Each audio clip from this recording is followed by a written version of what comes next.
Er du træt? Ja, kom her. Ja, læg dig lige her. Jeg er ikke helt klar til at falde i søvn endnu. Men hvis du har lyst, så kan jeg prøve at hjælpe dig med at få slappet lidt af. Jeg tænkte lidt på, hvordan det kan være, at hver gang jeg ender her i seng, træt, klar til at sove, at jeg altid i stedet bare har lyst til at tænke på alt muligt. Jeg har altid lyst til bare sådan at forestille mig forskellige ting. Mm-hmm. Ja. Du er så sød, når du ligger der og kigger. Ja, du må gerne kigge. Så meget du har lyst. Så længe du har brug for. Du kigger bare.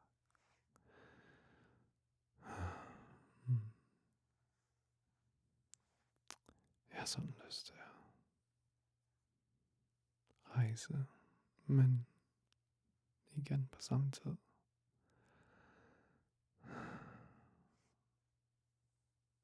Bare være helt tilpas og rolig. Jeg bliver altid så stresset, når jeg er ude at rejse.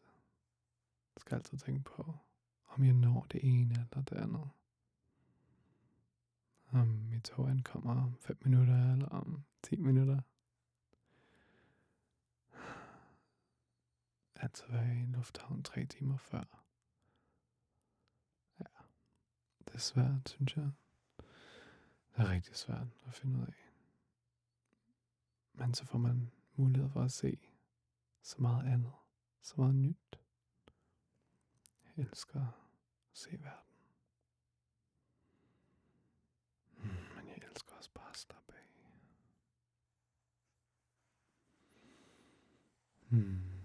Ja, bare slappe af. Mm-hmm. Kan du slappe af for mig? Ja. Godt.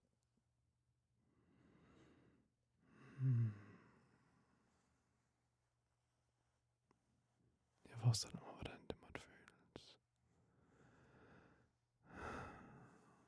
At røre og være tæt på. Du kan også godt forestille dig, kan du ikke? Røre min hånd. Måske endda kysse min hånd.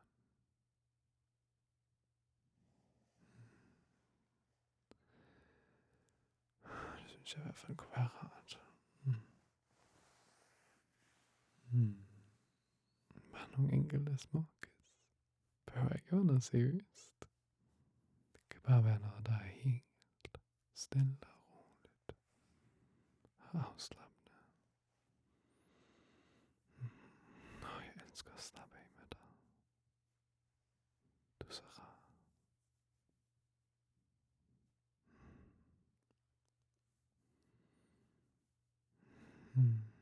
Ja.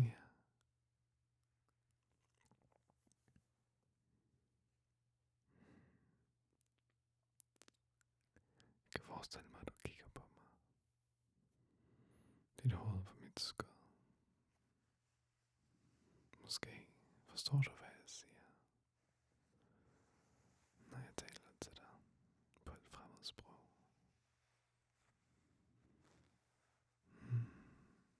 Måske er sproget slet ikke særlig fremmed for dig.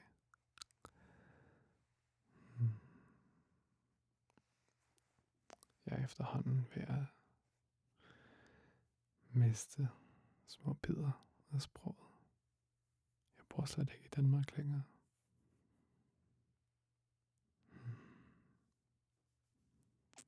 Jeg savner nogle gange at overhøre samtaler på dansk. Det er den følelse, jeg havde, da jeg var barn.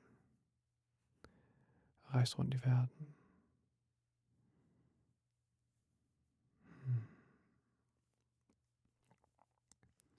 Jeg kan huske, da vi kørte gennem Frankrig da vi skulle til Spanien en gang. Og vi var på et hotel. Og så midt om natten kunne jeg høre, at der var nogen, der skændtes på dansk. Mine forældre sov, min søster sov, men jeg kunne høre nogen, der skændtes rigtig højlydt på dansk. Og måske var jeg allerede faldet i søvn, og det var bare en drøm. Måske troede jeg, det var dansk, og det var faktisk fransk. Jeg kan bare huske, at det var sådan en underlig oplevelse at høre nogen tale et sprog. Så fremmed, men så bekendt. Og det var kun fremmed, fordi det var et andet land. Det var fremmed til alle andre end mig. Til, jeg tror det er for. Se, der skete det. Nogle små bidder, der bliver væk. Så jeg på tale det lidt oftere. Lidt tiere end der. Det er godt for mig. Jeg regner ikke med, at du forstår det. Men jeg værdsætter og sætter pris på, at du har lyst til at lytte.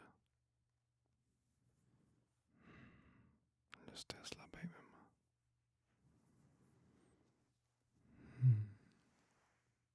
Kigger du på mit hår? Det efterhånden begynder at blive ret langt. Jeg var i bad her for et par timer siden. Bare et brusebad, ikke noget særligt. Så, det er noget at tørre. Jeg var træne senere. Tidligere i dag, ikke senere. Tidligere i dag. Ja. Jeg cyklede på en af de der cyklemaskiner. Det var ikke så rart for mine knæ. Jeg synes, de har en underlig vinkel, når man cykler på dem. Jeg ville ønske, at jeg havde en god cykel her, hvor jeg bor nu. Jeg savner min gamle cykel. Det gør jeg virkelig. Jeg plejer at køre afsted. Bare cykle ned ad gader.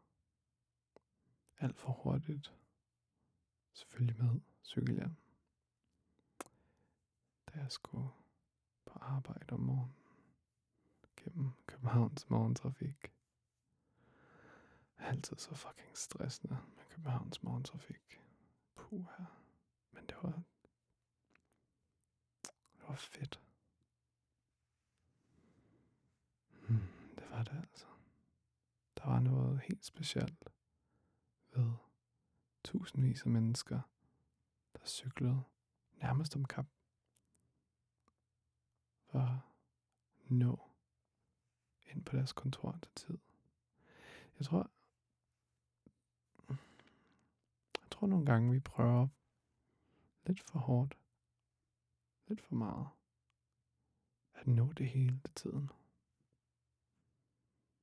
Vi har ikke lyst til at komme for sent. Men hvad sker der, når vi kommer for sent?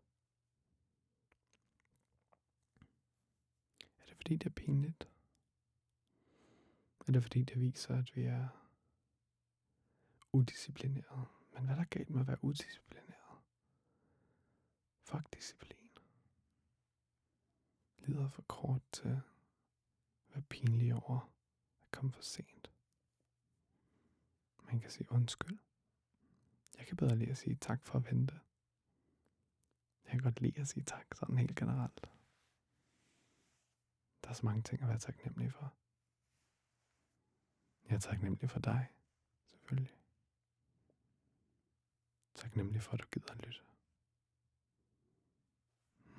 For at du gider at bruge tid sammen med mig.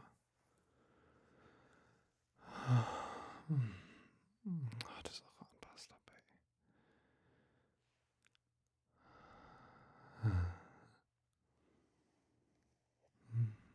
Har du lyst til at komme lidt tættere på? Har du lyst til måske at røre selv? Her. Eller her.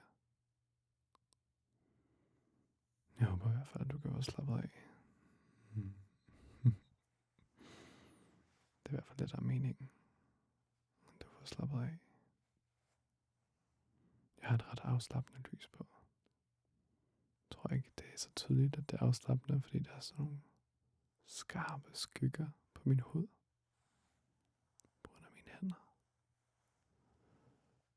Men det er ret rart at have et lys, der rammer lige akkurat ikke mine øjne. Men jeg føler, at jeg er blevet ramt af solskin. Mm. Mm. Det er altid sjovt at røre ved mine fingre. Jeg kan godt tænke mig, at du rørte ved mine fingre. Mm. Gav dem små kys. Mens vi nød solopgang. Eller solnedgang. Solnedgang. Det behøver ikke være en solopgang eller en solnedgang heller. Det kan bare være en sol midt på dagen. Måske tænker du, at det passer bedre med lidt måneskin. At det er det midt om natten. Men jeg kan godt lide at forestille mig, at det er solen, der går ned. Varmer min hud op. Det kunne jeg virkelig godt tænke mig lige nu. Jeg savner solen. Jeg savner sådan at blive varmet op.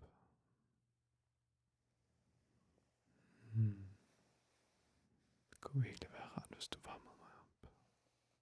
Mm-hmm.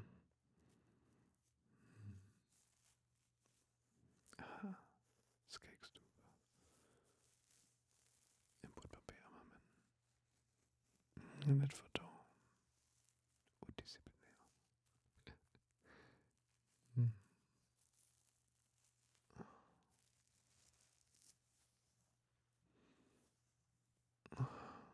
Ja. Mm.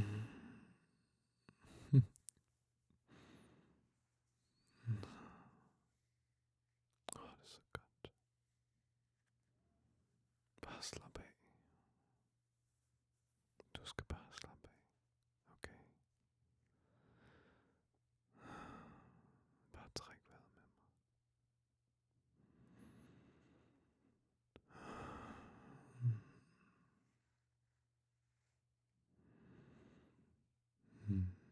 Hvis du holder godt fast om min hånd. Fandt. Ikke fast. Begge ord du. Hvis du holder godt fat. Og du mærker godt efter. Så kan du mærke mit hjerteslag. Vi kan mærke det på samme tid.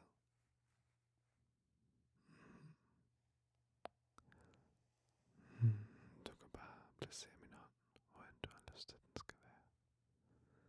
Kan du gøre det for mig? Placer din hånd lige præcis der, hvor du har brug for, at den skal være. Mm-hmm. Ja.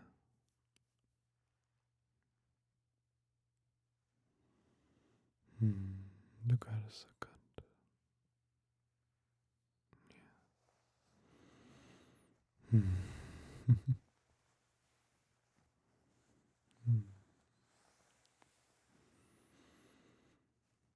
Det er så rart at være sammen med dig.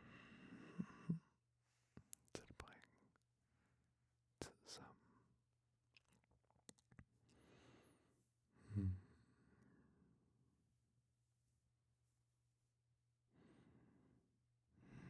Ja. Jeg begynder at blive mere træt. Mere søvnig. Jeg ved ikke helt, om jeg er klar til at sove endnu. Men vi skulle bruge lidt tid på noget andet. Det kunne jo være, at du allerede var faldet i søvn. Men i tilfælde, at du ikke var faldet i søvn.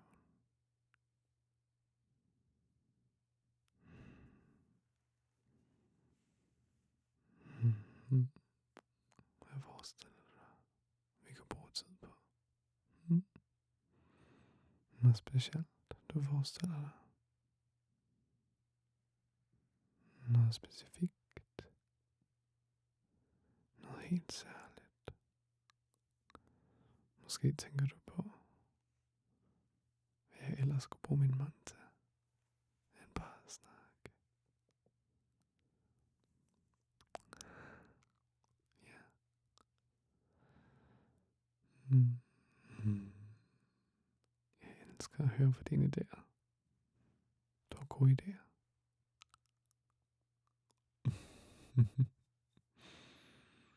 Mhm. Ja, det synes jeg.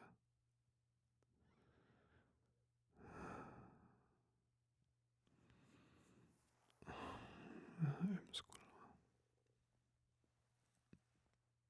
Mm.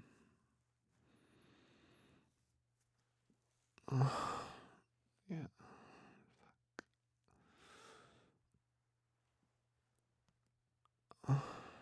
Mm. Fuck. Det er virkelig kunne være rart, hvis du kunne give mig en lille massage. Mm.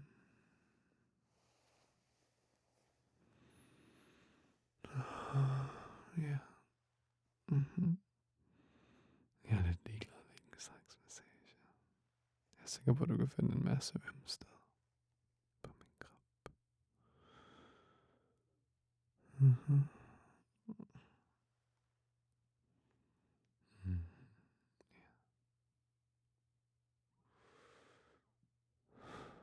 Tiden går hurtigt, når vi slapper af sammen.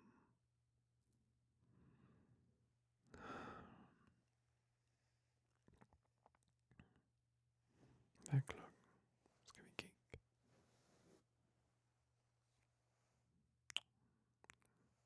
Det er sent om aftenen. Du burde virkelig sove.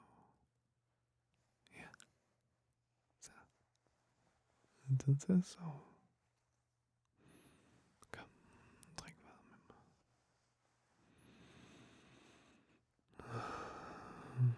mig. Ikke alt for dybt. Vi prøver ikke at meditere. Mm. Bare fortsæt at ligge her på mit bryst.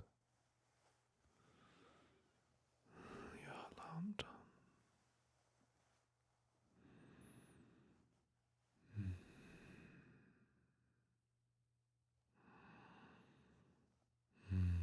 Ja, sådan. Lige her. Læg dig lige her.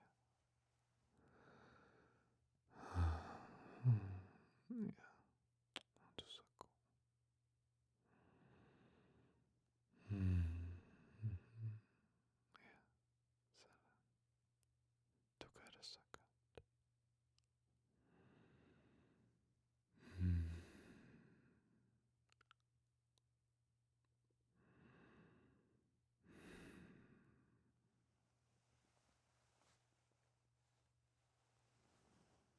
Mm. Ja, du er så god. Mm. Det er du. Du er så god. Det er så rart at have dig her. Lige her. Jeg ved godt, jeg bliver ved med at sige det, men det er rigtigt. Jeg mener det. Det er så dejligt at have dig helt tæt på.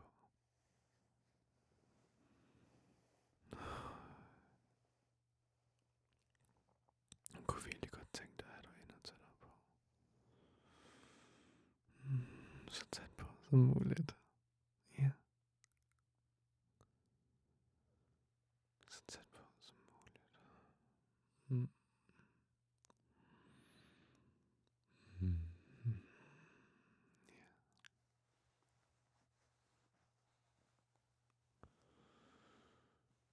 Mhm. Mhm.